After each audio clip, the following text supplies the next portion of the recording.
আসসালামু আলাইকুম, কেমন আছো সবাই? আজকে আমি যেটা দেখাবো সেটা হচ্ছে ডেসিমাল থেকে কিভাবে আমরা অক্টালে রূপান্তর করতে পারি। সেটা যদি পূর্ণ সংখ্যা হয় এবং দশমিকেও দেখাবো, তবে এখন আমি পূর্ণ সংখ্যা দিয়ে দেখাবো। তো তোমরা যারা ভিডিও দেখছো অবশ্যই চ্যানেলটিকে আগে সাবস্ক্রাইব করে দিবে এবং নতুন ভিডিও পেতে সাবস্ক্রাইব করা অনেক জরুরি। তাই প্লিজ সাবস্ক্রাইব করে দিবে। তো চলো, এখানে আমরা দেখতে পাচ্ছি একটা পূর্ণ সংখ্যা আছে। এটাকে আমরা কিভাবে ডেসিমাল থেকে অক্টালে রূপান্তর করতে পারি। যেহেতু পূর্ণ সংখ্যা আছে তাই আমরা যেটাতে প্রকাশ করব সেটার বেস দিয়ে ভাগ করব। তো চলো করি।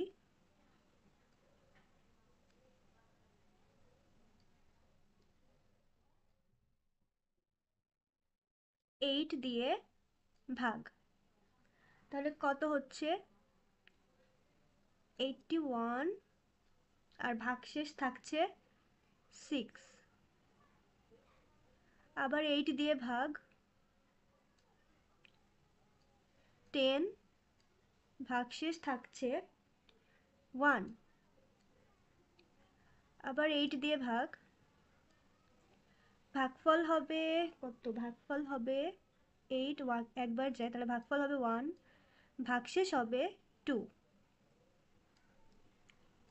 দেন এখানে আচ্ছা, এখানে যদি এটার থেকে এখানে যদি ছোট থাকে তাহলে অবশ্যই এখানে 0 বসবে, আর এটা এখানে চলে আসবে। এটা একটা সিম্পল রুলস আর কি, শর্টকাট বা যেটাই বলো, মনে রাখার মতো। তো পূর্ণ সংখ্যা থাকলে অবশ্যই নিচ থেকে উপরে যাবে 654 এর ডেসিমালের অক্টাল সংখ্যা হবে 1 2 1 6। অবশ্যই বেসটা বসিয়ে দিতে হবে, এটাই অ্যান্সার।